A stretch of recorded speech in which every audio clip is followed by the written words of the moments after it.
You're listening to the Pink Property Podcast, where each week we will discuss hot property topics, introduce you to members of our team as well as special guests, and let you know about all the things that are going on at David Lee. Hello and welcome to this week's episode. I'm Lee O'Brien, director here at David Lee, joined by David Kirby, my co-director. Thanks for joining us. This week, I wanted to talk to you about 3 factors to consider before selling your home. We believe there are 3 important factors to consider before selling, and we'd like to just run through each of those today. Yeah, of course. So, David, can you start us off? Absolutely, yeah. Number 1, is your home ready?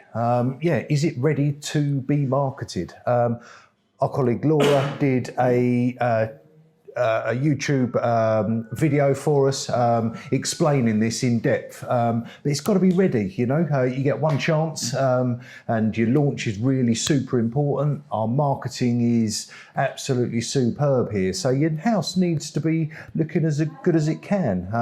Show it off. It's in the shop window to be sold, so make sure it's looking great. So is there any decoration that needs to be doing? If you've got kids, pets, it's always sort of scruffs and scrapes on the wall. So you need to do some decorating. Do carpets need replacing or cleaning? Do you have a scruffy front door? Is that the first impression that people approach that needs mending and fixing? Is the garden up to shape? Is that looking nice? Is it trimmed and pruned and looking nice? So all those bits, if you think it needs doing, then it probably does. Just get it looking as good as you can. Doesn't mean you've got to spend a fortune. Not everyone can afford to do that or even has the ambition to do that. You're selling, you're moving. You don't want that home anymore. You want a new one, and I understand that. But get it looking as good as you can. Time, effort, and present it well. So, super important. Brilliant. Number 2 is price. In theory, every home should sell if it's priced correctly. Pricing in the market is really important, whether the market's going through the roof and it's really busy or whether it's on the way down and the market's a little bit tough. You've got to get that price right to get the maximum interest and highest value for your property. There are 3 common mistakes that people make around pricing. Firstly, they're simply not realistic about the home's true market value. And it's not always necessarily their fault. They may have overpaid for the property when they first bought it. They may have overspent on internal fixtures and fittings that aren't really reflected by an incoming buyer. So they might have spent 50 grand, £100,000 on a staircase that's not really reflected by an incoming buyer in the market, and they don't really see that sort of value.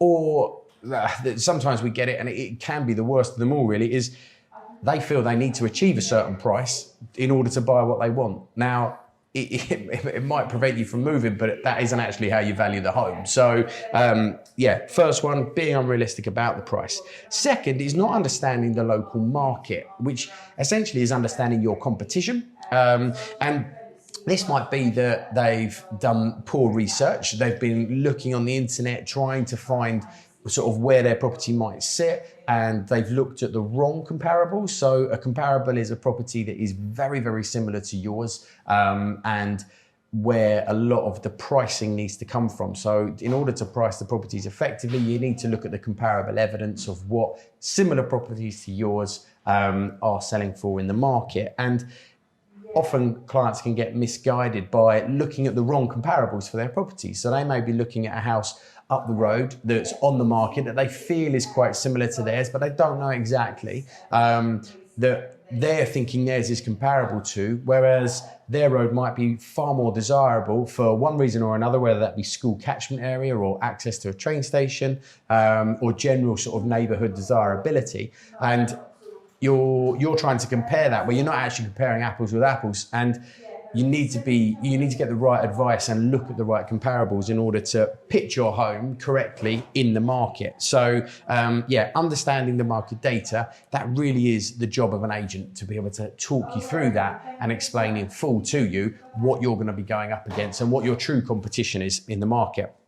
And thirdly is pricing too high to leave room to negotiate. It's a bit of an old well, a bit of an old myth and an old tactic that most prices are priced accordingly, that they've got a margin of negotiation in the price. And I often think that buyers think that price of that margin of negotiation is far higher than it ever really is. And I think that's quite a misconception, because what you can end up falling down the trap of is pricing your home too high to allow for negotiation. But actually what you end up doing is putting it into a price category where people either do have that money to spend, and they're looking at other properties that are priced correctly in that same market and seeing value there, and not seeing value at all in your home, and either coming into your home on a viewing expecting something that it's simply not, or not coming through the door at all. So if you're lacking viewings after an ambitious price, then that may well be the case, that you've overpriced it and you're appealing to completely the wrong people. So yeah, the third one is getting that price right and not putting too much pricing on top of the value for negotiation, because that's just not necessary. Absolutely. And point 3 is marketing. So you've got your house prepared and it's looking great.